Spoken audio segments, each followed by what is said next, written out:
They've won Tonys and Oscars and Emmys and Grammys. There's no red carpet because they're home in their jammies. From Melrose Place to Broadway to Janeway and her crew. Let Seth and James bring all the stars to you. Anywho. They're entertaining everyone, so who's gonna grouse? Just sit right back and you'll hear some tales on Stars in the House.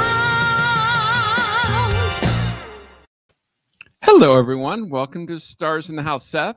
Yes. Please tell everyone what you literally just asked me before. You know, it just was weird. You know when you're We've done over 500 shows at this point. You know when you're like suddenly saying a word and you're like the word is the. I don't know. I just suddenly was like, it's called Stars in the House, right? It just felt weird to be like Stars in the House, not Stars at the House. I don't know. I just got thrown. I was like, it's called Stars in the House. Yes, it's called Stars in the House. I mean, was you can ask the viewers what the name of the show is, Stars but in the House? it's it's called Stars. Stars in the House. Hey, speaking of Liz Calloway, I was about to say, who sang that song, she's going to be here with her sister, her twin sister, Ann Hampton Calloway. They're both going to be here tomorrow, right? No, day after Wednesday? tomorrow. So today is December 21st. That'll be on December 23rd, December 22nd. Tomorrow, the Kennedy Center honors are going to be on CBS because we're going to be talking to one of the honorees, otherwise known to Broadway fans as Natasha Diaz's dad, is getting his honor, or got it a few weeks ago, but it's being televised tomorrow. And I feel like Natasha performed for him. I think she. Yeah. You said she and her sister, right? Yeah. So they'll be here talking about that. So along with the Calloway sisters. Yeah. But did we tell Anne and Liz that they need to wear the matching red pajamas like they did last Christmas in the hopes that someone will donate $1,000 like they did last year? Oh, yeah. Anne and Liz have this really adorable picture of themselves wearing matching flannel nightgowns that they would wear every Christmas Eve. And they're like, oh, we're not going to get the adult version. It's too expensive. And someone said, we'll pay you $1,000 if you wear them. And they wore them last year. So I'll text them ASAP. That's right. We will. Okay. We had, I think someone said it wasn't. Wait, that is hilarious, by the way. Seth Stars at the House, Core Fam. It's really funny. Exactly. I don't know why I got thrown. You know what? You were trying to. I was doing a last minute tweet and I just was in a panic. Okay, so last night's show was maybe one of the longest, but I think one of the most important shows that we've done. And we want to thank Dr. LaPook, who's on his way to Vermont right now with his wife, Kate Lear, and his family. But we're so fortunate that Dr. Jason Kindt, who's the director of the Friedman Health Center, and he's also our doctor. Full disclosure, which was happening a lot last night. Oh my God, there was so much relentless. Full disclosure. Well, you know, they're professional. Like Dr. LaPook is literally the chief medical correspondent of CBS News, and these people are like work for major universities and corporations, and it's just clunky you and me. You know what I mean? We don't have to say conflict of interest. Yeah, we don't have any commercials. But we want to thank our guests because I think it definitely took a lot of bravery to come on a live stream, emphasis on live, to talk about their experience during these scary times. And we realized that there were a lot of questions that didn't get answered. And because we love Dr. Kindt and we want to promote the health center anyway, we don't talk about it nearly enough. For anyone who's in the tri-state area, needs to go to the Friedman Health Center. We'll have him tell us more about it. Go ahead, Seth. But in the meantime, go ahead, Seth. You want to say there are going to be, well, I'll do it there, but there are questions that were not answered last night. Yes. So we'll have Dr. Kindt answer some of them, and I have Dr. LaPook send me an email with one. But if you have any questions, I mean, I know that you have. And yes, we got some questions from viewers. I asked Dr. Kindt when I talked to him this afternoon if what are the questions that he's gotten a lot of in the last few weeks. So he's going to tell us that. But first, I want to give an update because we've been saying $1.1 million. Which is amazing. And by the way, we haven't even said what the Actors Fund is, as if I'm sure most people watching know what it is. But Seth, do you want to tell everyone before I give the new official total? So we've been raising money since the shutdown for the Actors Fund, even though TV and film didn't shut down, but still a lot of jobs were lost. There's and obviously, Mandy upstaging you. Good girl. All right, good. Look at that sweetness. Look at that sweetness. By the way, she's worshiping her own picture? Yes, Sutton Foster painted that picture of Mandy, and that's right above it. Mandy, good girl. Go on, Seth. Anywho, so yeah, the Actors Fund helps everyone in the arts. And as you can see, we live in a tenuous business. Jagged Little Pill was running 8 shows a week. And yesterday at 6 o'clock, they found out you're not closing. You have closed already. Yeah, there were some people in the comments, they couldn't believe it. And they said, it is coming back, right? And it's like, no, that was the Literally closed. I mean, I'm sure No, it's not. I mean, in the future, I guess any show can come back as a revival, but that production of Jagged Little Pill is no more. Right. So people that thought they had work through the holidays and, you Right. know, for the next couple of months, it's completely over. And that's what's hard about the arts. And that's why people are going to the Actors Fund for money. So we've been raising money for the Actors Fund. And the Actors Fund gives money for, you know, people's food and for the rent, for medical bills. And to donate to the Actors Fund, you can go to StarsInTheHouse.com. Stars in the House, Seth. For now. StarsInTheHouse.com. It's actually scrolling at the bottom of the screen in case you forget the name of the show. Go on. And you get, you can also go to you can text Fund 2020 to 56512 and you'll get that receipt and you'll forward it to donations at StarsInTheHouse.com. And I promised did you say what the Actors Fund was? You said we've been doing it for a long time, but I wasn't really paying attention. I was going to say, for all the sass and for all the busting me from memory, yes, I just did. I got too distracted by Mandy. But I was the one talking. Well, Anyway, Mandy's more interesting. Okay, but by the listen. way, we've already gotten a donation. Oh my, we've gotten a lot of donations. And I don't know if they came in last night or tonight, but hold on though, because we won't include these. Our new total raised for the Actors Fund is $1,101,875, and they're still waiting on a couple of more big donations to come in that are matching. So it'll go over that. But Seth, go ahead. Do you want to, or do you want? Actually, I think Dr. Kindt should read some of these. So we'll wait on those for a minute. There's some great testimonials I got here, and it's going to be like that all night with Mandy. But I want to save these for the holiday show. Yeah. So we can get into it. But I will say, because we didn't have a chance last night before we get Dr. Kindt out here, that you had your last weekend at Asylum. You were the only show this weekend at Asylum. Yeah, I have a show called Seth's Broadway Breakdown. Yes. I did my last weekend at Asylum, and it's going to do some touring. I'm also going to Springfield, Ohio with a very similar show, and then I'm touring my own stuff. But yeah, so that was the last Seth's Broadway Breakdown. But my live concerts are coming back in January. Every Sunday night, 8 p.m. Eastern. It's called the Seth Concert Series. And one of them that's coming up is going to be that's not for a few weeks, but Sierra, who was on last night, I cannot wait for her to come to our apartment and do basically a private concert for me. But yeah, if you want to buy tickets to my private concert with Seth and Sierra, you can go to the Seth Concert Series. But coming up January 2nd is Jessica Vosk from Wicked. Let me see if I can remember. January 16th, or skipping January 9th. January 16th is Christy Altamari from Anastasia. And then, of course, Ciara Renee from Waitress, and Pippin. If you haven't, by the way, listened, I'm going to brag on you for a minute. Your interview with Seth's interview with Ciara on Seth Speaks, her singing What Baking Can Do, if you haven't seen her in Waitress, is astonishing. If you have SiriusXM, you can get it on the app, right? Yeah. And like promoting SiriusXM. But it's an incredible version. She's so amazing. So Ciara's coming up on the. I never met her 23rd. before until I did that interview on Seth Speaks. And as soon as it was over, I was like, can we do a concert together? Like, I'd never heard her sing. I never met her. And I became obsessed with her from that one performance. And then after last night's show, I'm really in love with her. And just, I think she's an amazing person. So, and then the next week, the 30th, who do you have, Seth? The hilarious and high belting. Right. Anna Gasteyer. Anna Gasteyer. Right. And by the way, full disclosure, I haven't revealed it yet, but the week after, we have another Elphaba. Oh, Eden Espinosa. He's in Espinosa. Yes. It's beginning of February. But tickets aren't on sale for that. But you can get early bird tickets for my concert. It's $20 a concert if you buy them this month.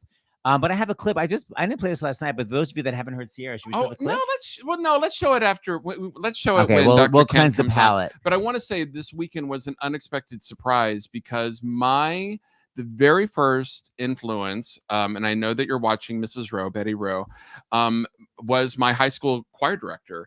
And so this is a shout out to all the high school choir directors out there, because she called me out of the blue. She was coming to New York with her daughter and granddaughter, triple vaxxed, wore their masks all the time, though. Dr. Kindt is going to talk about the importance of masks and the right kinds of masks, because they were wearing surgical masks and not calling out my wonderful teacher, but she didn't know. Yeah, people don't know. That's right. And as Dr. Kindt and Dr. LaPook was saying last night, it's not about pointing fingers. It's just educating in the best way. Yeah, there you go. Project N95.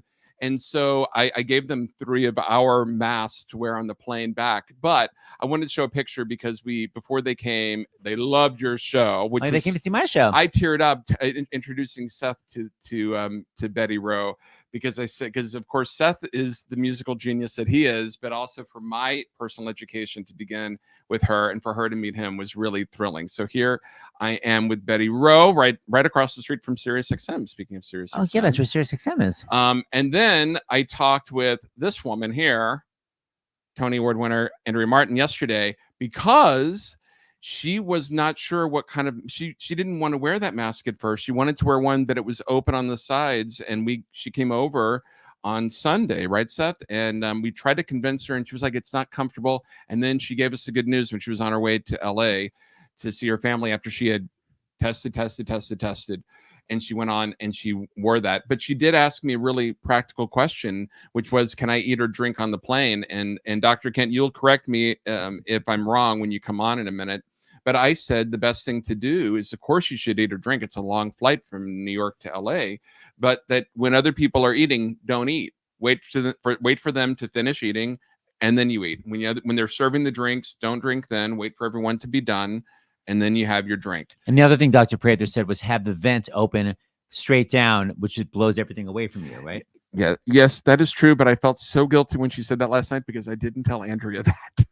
I felt so bad I didn't give her that piece of information. And that's the codependence I live with, that you feel that bad about. Yes. Okay, I don't feel that bad. She's in her 70s. She can gather information herself. She's in her 40s. Yes, my God. By the way, I can only hope to God I look like that in my 70s. I agree. So, all right. So with that in mind, let's bring on our friend and tell me if I'm full disclosure, our doctor. Our doctor. Conflict of interest. Dr. Jason Kindt, you better hush. Hi, Dr. Kindt. Hello.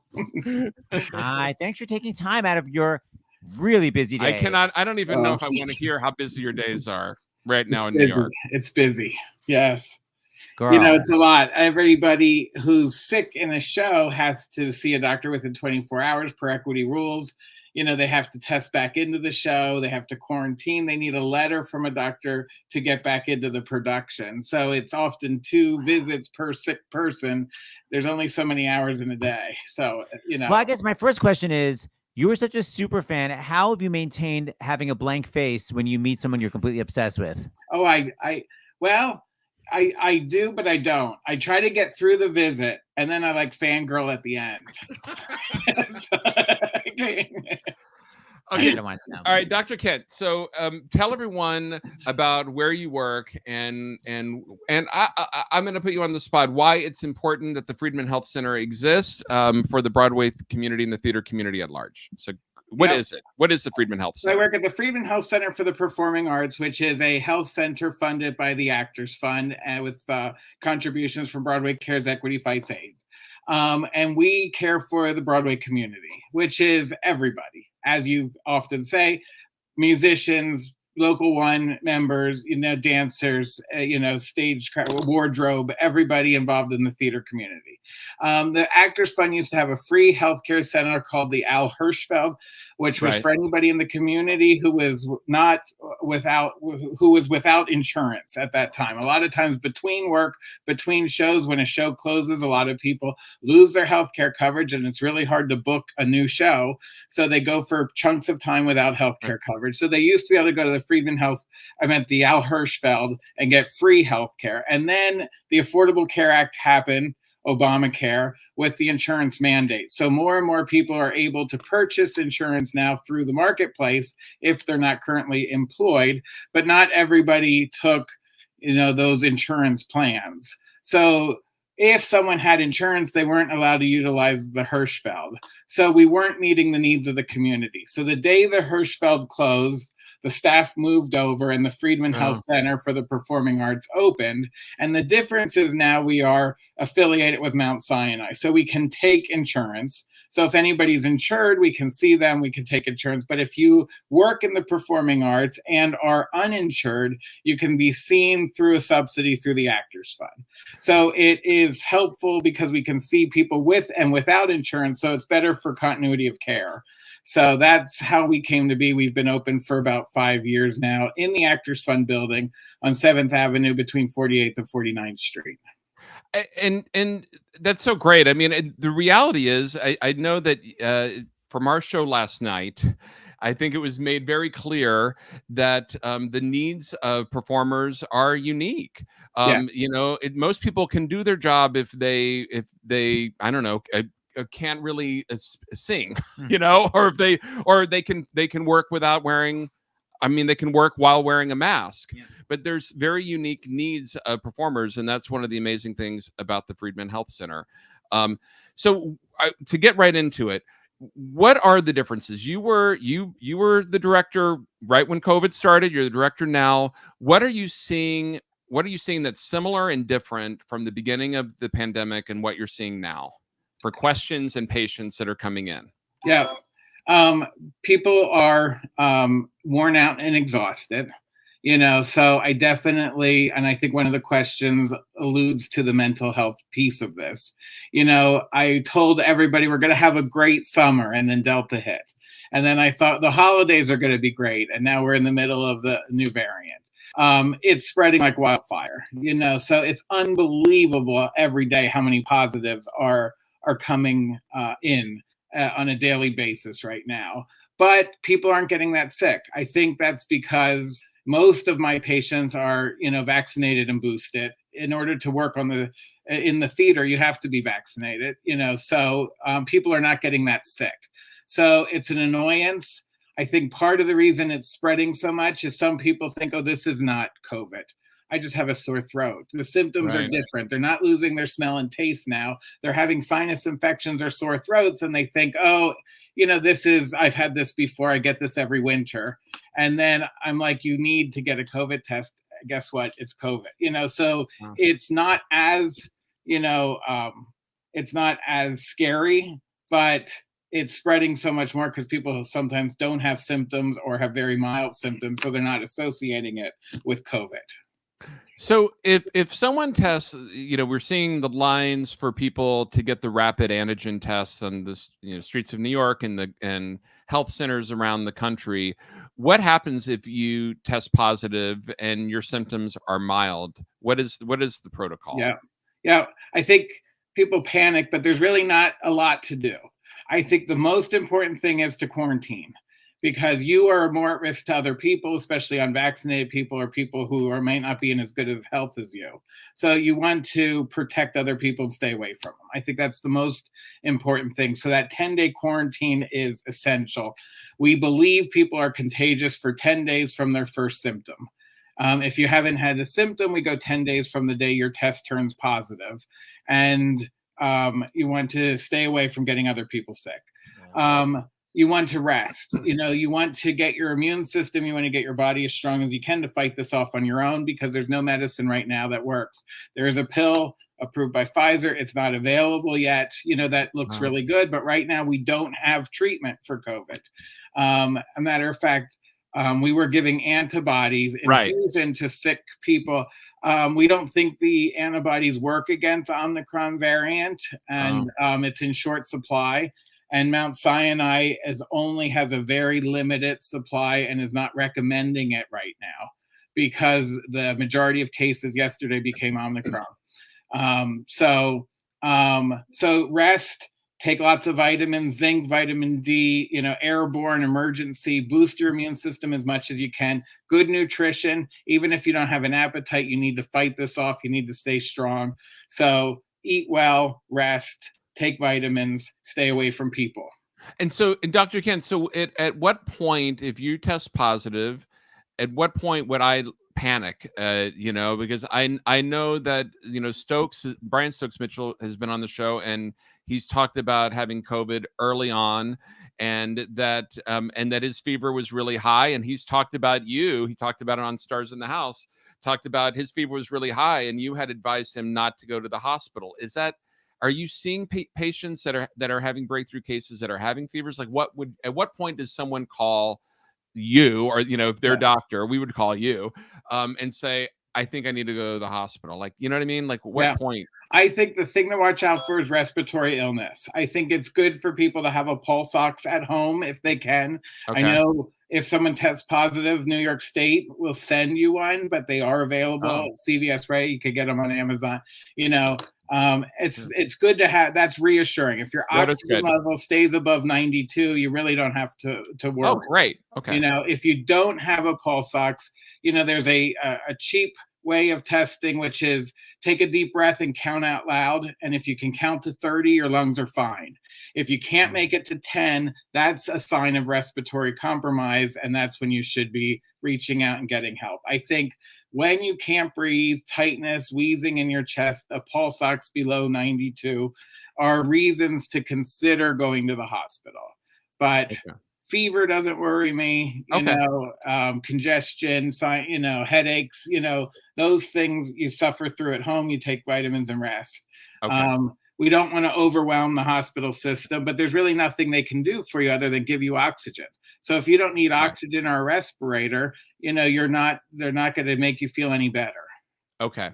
All right. You want to dive into some? I know Yes, we'll get back to a lot of things, but there were some viewer questions that we just didn't sure. have time to get to yesterday, and I sent them to you. I'll read the first one, and then you can take it from there. This is from Zach, and you alluded to this a few minutes ago. We are talking about the physical aspects of COVID, but can we talk about the mental aspect of what it's doing? I have severe anxiety and depression, and this variant has made me so anxious that I don't want to do anything but stay home, and I don't even want to go to the work. The whole last couple of weeks have caused me to get into a deep depression. Also, I'm afraid of going to my doctor's appointments with fear of being around people. I'm vaccinated and boosted, but you can't control other people to get vaccinated. So how can I ease this paranoia? Yeah. So it's, I mean, I spend half my day talking about this to people. There are people, you know, most doctors will do telehealth. You know, there's ways around it. I do think there's something really healthy about getting outside, you know, and there are people who haven't left their apartment, and that's not good. You know, it Yeah. does create more depression and melancholy, feeling like you're trapped. You know, I think we need vitamin D therapy. I think we need sunshine. I think we need outside. I think we need to socialize. I think those are very important things, you know, for humanity. I do believe masks really, really work. You know, so if you're outside going for a walk with a friend and you have masks on, I think there's like no risk to that whatsoever. And I think that's good for your mental health. What I always say about anxiety and depression, you want to talk about it till you're sick of talking about it, and then talk about it some more. You know, bounce it off your friends if you feel comfortable, but I don't care if you talk to a best friend or a therapist or a family member, but it's good to kind of share how you're feeling. We've all felt it. I've been up and down the roller coaster this last year. You know, we've all had periods of depression because things have been canceled. We've all had people who've gotten very sick. People have died. You know, we have had anxiety, what's safe, what's not safe, you know.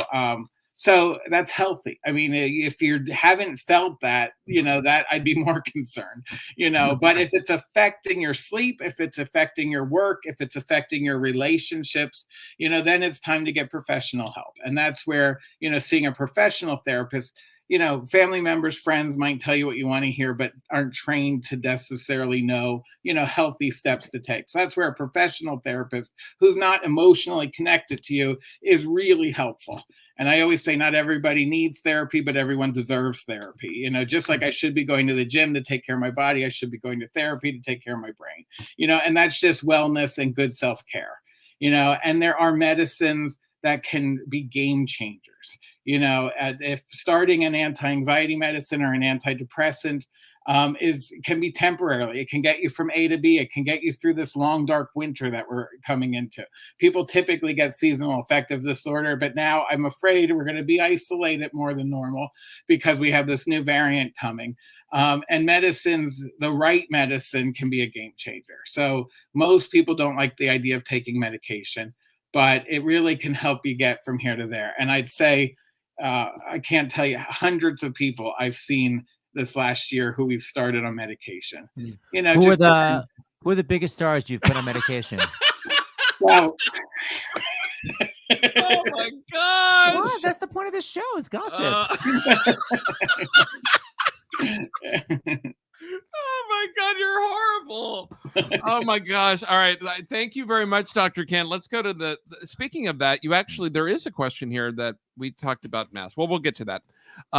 Okay. The next person, I don't know, Alit68. I guess that's a Twitter handle. I am not able to take the vaccine because I have MCAS. What is MCAS? So I think it's a allergic reaction, very sensitive, easy to go into anaphylaxis. Okay. Okay, so she says, or he says, and they're allergic to the vaccine. What can I do? I am pro-vaccine. Yeah. So a true allergy to the vaccine is the only medical exclusion to not getting the vaccine. It's very hard to come by. I, as a family doctor, cannot write a note and says, you're in a show, you are allergic to the vaccine, you don't have to get everybody who's working on Broadway right now has to be vaccinated. My note doesn't hold up. If someone has a true allergy to it, they have to, in New York State, there's a panel that approves their medical diagnoses. So you have to have had like an allergic reaction that required intubation after the first vaccine to get excused from getting the second dose. So it's not easy to get a medical exemption, even for an allergic reaction. If your work requires it, like they do on Broadway. If they're just worried about their personal health and they can't get the vaccine because they have anaphylaxis to medication or an ingredient in the vaccine, remember there's two different types of vaccines. There's the mRNA, there's also the Johnson & Johnson. Maybe you're allergic to one and not the other one. So seeing an allergist might be a good idea to see if you can have one of the versions of the vaccine which is protective. Other than that, close contact with somebody else is considered less than 6 feet from somebody without a mask for more than 15 minutes over a 24-hour period is considered close contact. So you don't want to have close contact with anybody, whether they're vaccinated or not, whether they're sick or not, because they could be carrying COVID. So you really have to keep your distance from people. Okay, so let's get right into that. So we're seeing, I think I counted half of the Broadway musicals are canceled tonight. I think there's 23 musicals on Broadway, and I think 11 of them are canceled. So almost they're half.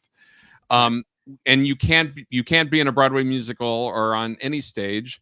Our friend Kara Serber, Seth, I didn't even tell you, she texted me, and she was in a show in Dallas, and it was completely canceled because of COVID. And I'm sure that's happening. Yeah, in the Wicked theaters. tour is closed, as canceled tonight. I think they're in Denver. I don't know. I mean, this is happening. Christmas Carol, the tour just closed. That was in Los Angeles. You just said, they just literally closed. All right, go on. So obviously, there are performers around the country, especially during the holidays when like you said, Christmas Carol and other things are going all around, and you can't. My point is, you're on stage and you can't wear a mask, and there are companies closing because of COVID, which means that people have been in contact with someone. What are the CDC guidelines? Yes. Once again, the performing arts community is getting hit the hardest and the soonest because it's one of the very few professions that cannot wear a mask and do their job. Right. So if someone is a close contact with someone who has COVID-19, so if a cast member tests positive for COVID, and they've had contact with the entire cast and they're singing. So, there's respiratory droplets. We know, a lot of singers spit when they're singing. They literally spit on each other, while they're working. The CDC recommends anybody who's been a close contact, which is less than 6 feet apart, without masks for more than 15 minutes, to isolate for 5 days and then have a negative COVID test before you are deemed not contagious. Okay, so let me get this clear. So you're saying the CDC, and I'm not saying what Broadway guidelines are, as we saw last night when Miguel from Hamilton and Sierra from Waitress talked, and they realized that there are different guidelines for each production. So that's one thing. We're not talking about that. But as far as CDC guidelines are concerned, you're saying that if an actor is on stage, as Sierra said last night, and it was an actor, because she said it, found out they had COVID and they had been on that stage for Waitress in the middle of the show. That means everyone who had been on stage with that man or woman was exposed. CDC guidelines say that they're supposed to quarantine for 5 days. Yes.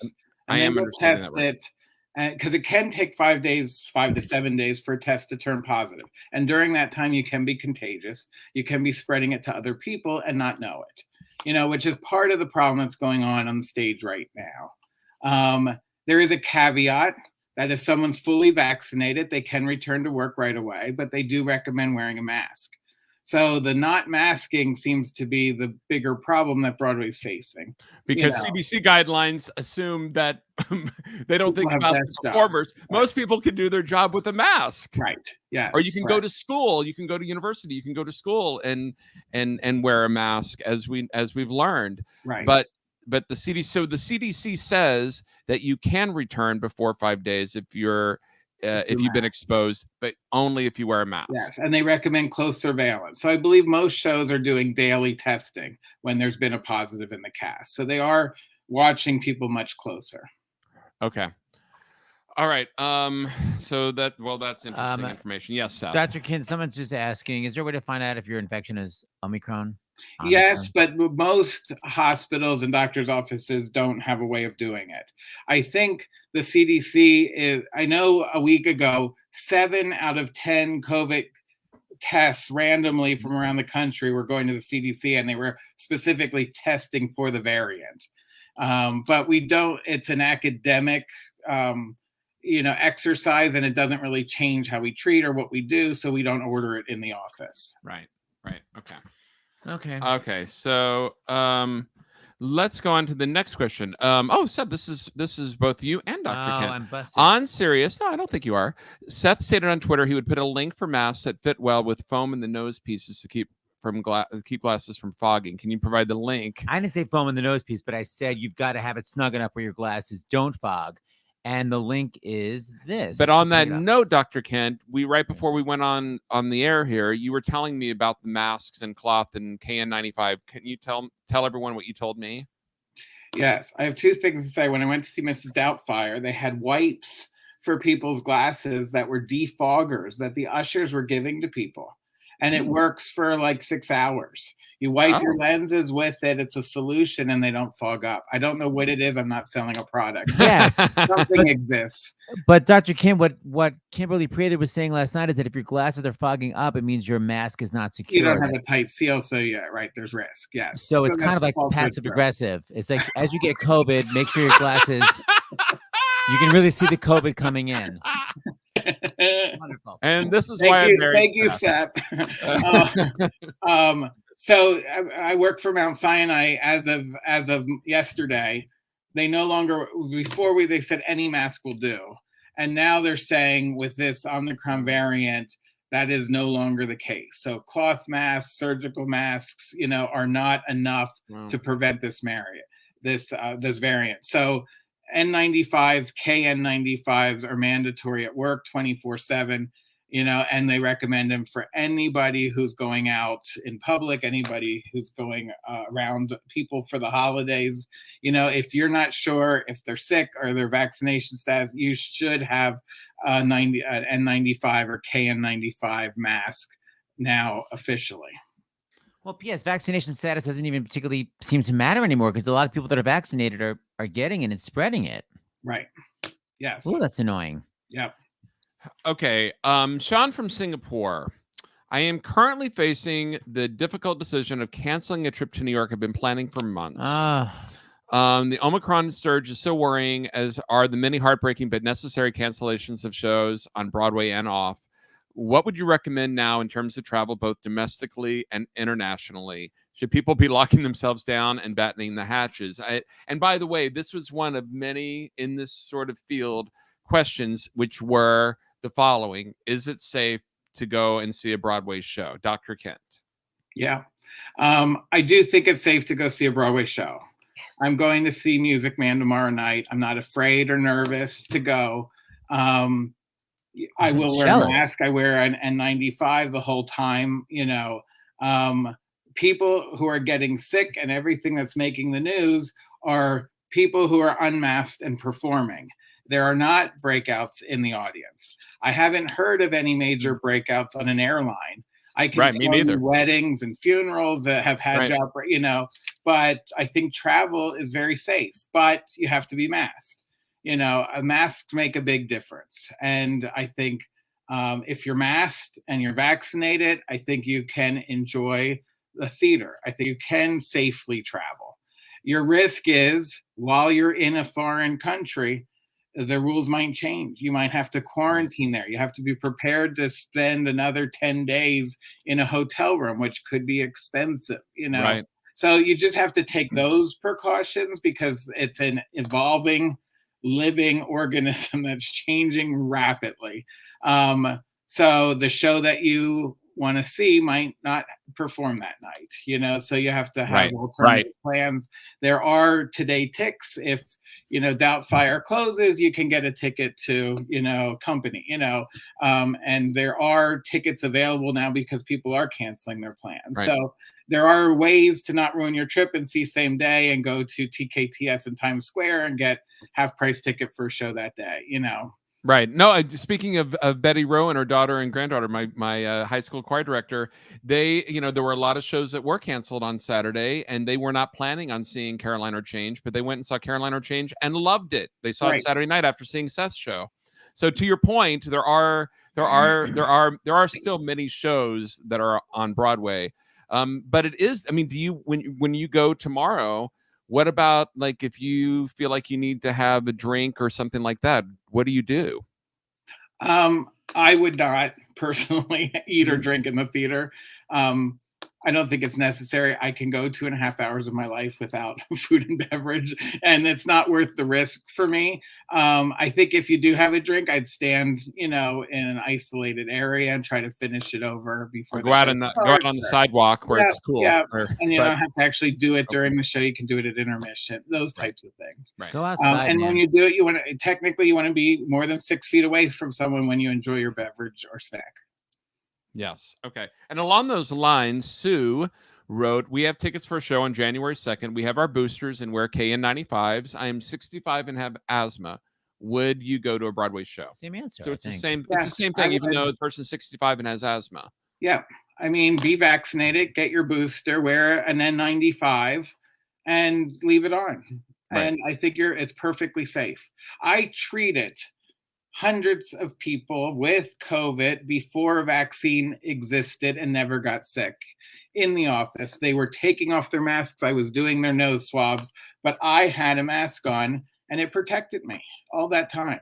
That's what Dr. LaPook said about being on the COVID wards in April of 2020 in New York. It was the same thing. Now, so there you go. This is more contagious, so I'm upgrading to a 95 and then 95, Got it. But I still think it's very safe. Okay, and then Alice asks, when might my 15-year-old be able to get a booster? So 6 months after the first one. What we've shown with when you were first vaccinated with Pfizer, you were 95% protected. At the 6-month mark, it dropped to 50%. Moderna was 95% protected at the 6-month mark. It dropped to 64% protected. So that's where the data came that we should get a booster at 6 months. And that booster takes you back up to 95, 96% protected again. So we assume that same data. Obviously, this is in real time, but the kids who have been vaccinated are 95% protected now. So at the 6-month mark, we'll see if they stay above the 50%, they might not need a booster, but we know they're probably protected at least for the first 6 months. Oh, you know what I just realized though? I said 15-year-old, not 16-year-old, because the FDA is it the CDC or FDA? I should know after all these months and months and months. They had recommended 16 and 17-year-olds, but 15, have they done that yet for 15? Not officially. I think the data is not out yet, but it'll probably be at the 6-month mark. Or later. They may be younger, healthier, have better immune systems, and they might say 9 months they need a booster. Got it. They haven't had it 6 months yet because it was just approved. So at 6 months, we'll probably get the data. Is it time yet, or do they get to wait a little bit longer? Right. I know when Audra came on last night, she was very relieved to hear that her daughter, who's 5 years old, just got her second Pfizer shot, and that because it was so recent that she didn't need to, because she was worried of like, oh my gosh, I waited so long to get both shots, and now she's too young to get the booster. Right. And Audra was reassured that like, well, Sally just got the second one, so right. So she's super protected right now. Her antibodies are super strong right now. Yeah. So, and I'm sure that was relief for me to hear it. I'm sure for many other people. Seth, do you have a question? I just had an answer. Two people wrote to me and said that they had recently had COVID, or they have COVID right now. When should they get the booster? And Dr. LaPook wrote, I recently asked the CDC that question. Once they are feeling back to normal and past the isolation period, it's reasonable to get a booster as soon as eligible, especially with Omicron spreading so quickly and able to reinfect. See the CDC for information about when the isolation period is over. But a lot of people are just, because someone had COVID a couple of weeks ago and the doctor said, oh, you have so many antibodies now, don't get the booster. But now I guess the rules have changed. As soon as the isolation period is over and you're up to snuff, get the booster. Yeah. In the beginning, they were saying hold off on your vaccine if you had it. I think that was to give vaccine that was limited at the time to people who were not protected, because you do have natural antibodies, but there was never any harm in getting the booster, even if you had been infected. They're just saying you have 3 to 6 months of extra antibodies to let other people who have nothing get the vaccine first. Let me go see what the dogs are barking about. But Seth, you know what? There's some donations in the private chat. Dr. Kindt, go over to the private chat. We can read the donations. Do you see it? 807. Yes, I'm here. Thank you for all you do. The donation was made in honor of Richard Fox, AEA actor, Pittsburgh, PA. Susan from New York, $250. Richard Fox, I love it. Amazing. 1954, very young, 1954 to 1975. Thank you, James and Seth and Dr. LaPook, for keeping us informed and helping to make the Sith core fam, starts in the house core family, Mermaid Mom, Mary from Connecticut, 25 buckos. And then making a donation in honor of my father, Dr. Vincent O'Connor, and all the medical personnel who continue to give of themselves each day to keep us healthy and safe. Thank you, Dr. LaPook, Seth, James, and all the medical personnel. There you go on the program. Thank you for your dedication, compassion, and insights. Keep fighting the good fight with much gratitude. Andy O'Connor from Colorado. Thank you, everybody. So thank you, everyone. Am I missing? And I know there's so much more, but anything else, Dr. Kindt, that of questions that have been asked of you that you think our viewers would want to hear answers to? You're the one bombarded, but I feel like we covered so much. We did have you been bombarded by anything else? Travel, family, exposure, what to do after you're diagnosed. Those are my big ones. That's what I had written down. So. And what we've been talking about lately, because the holidays are coming up, is that, what Dr. LaPook says is show up for your holiday event fully masked. Or actually, who was saying it last night? Dr. Minna said in the driveway on top of the trunk of your car, do the COVID test. The sooner before you're going to meet somebody, take that COVID test. The whole myth about taking it in the morning, like it wears out a couple of hours later. So get those rapid tests. We have them. And we had a link for buying rapid tests, right? And rapid tests are not, they're not cheap. I mean, that's a whole other discussion of why aren't they cheaper. But we're fortunate enough that we buy them, we use them, for the concert series, and for whenever we are not sure of someone else's status. And if you're having a gathering, the other thing Dr. Prather said is get an air filter. If you're having a dinner, get their air filters are not that expensive. Have it running right next to the table. We had someone come over today and we were nervous they might have had COVID. And we were masked, but we had the air filter going the whole time. I just said, open the window and put on a coat. Yes. Yeah. Absolutely. I mean, it's that simple. Okay, Seth, before Dr. Kindt leaves, I want you to play the video because I don't even know what is this that you have of Sierra. Since we couldn't play it last night. I just love her voice so much. Like I said, I'm doing this concert with Sierra coming up, Sierra Renee. And I just think it's so fun that she's in Waitress. And years ago, I found a clip of her singing a Sarah Bareilles song, like way before she ever did Waitress. So I just thought it was fun that she obviously loved Sarah Bareilles from all these years ago. And just love her styling is so unique. And she plays guitar. Here, watch this little clip of Sierra Renee. I just love her. She was on last night. If you missed last night's show, it's online. Watch it. That's right. And say what you want to say and let the words fall out. Honestly, I want to see you be brave for what you want to say and let the words fall out. Honestly, I want to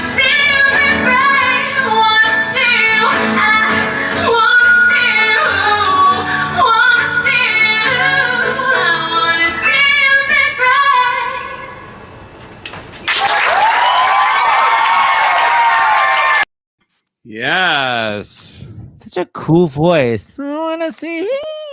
So great. I love it. Okay. all So right. we'll be back on Thursday for our holiday show, and Dr. LaPook will be with us.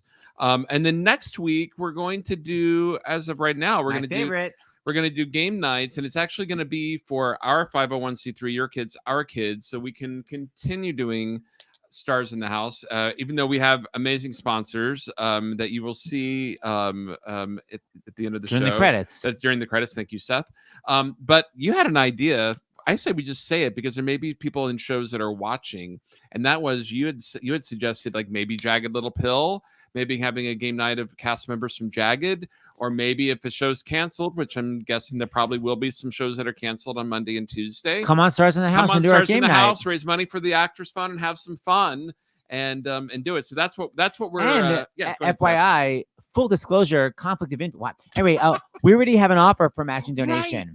Right. So we have 2 game nights with matching donations. So it's the time. $2,500 each night. So we're hopefully going to really match. So that way we'll be able to pay our staff, because we were going to stop doing Stars in the House when Broadway came back, but as we can see, we still need to keep doing it, man, just for this amazing medical information that Dr. Kindt gave us. He would not reveal names, which is infuriating, but still the medical information is great.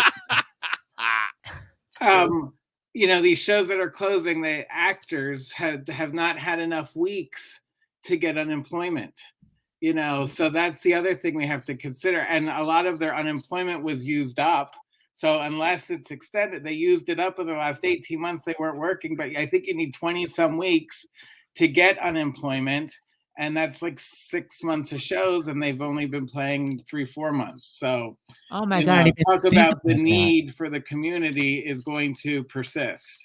I'm sure that we'll have in the next few weeks, we'll have Brian Stokes Mitchell on here to talk about that, because as he said, you were there, Dr. Kindt, when we had our $1 million show at the June 30th, that the need would be really great for 5 years. The Actors Fund is anticipating, and it does seem like that assessment is probably going to end up being correct. And he'd even foresee this new variant, shutting things down.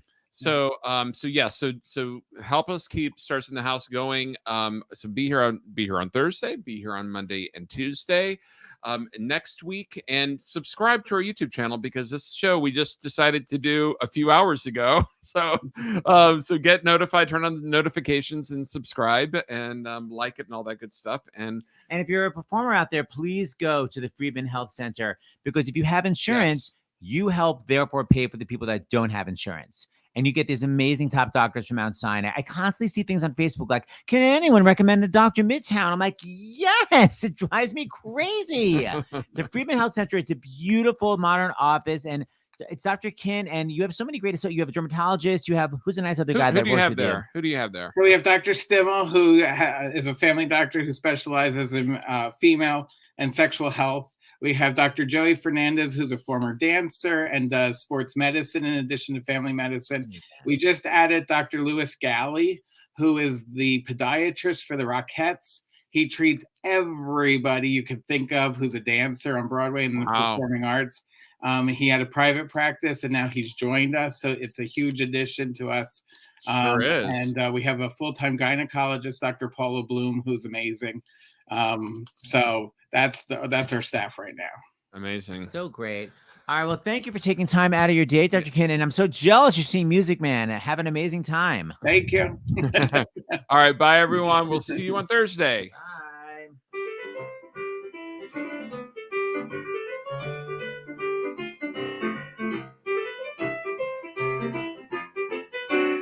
I don't know the damn song. All right, let's try it.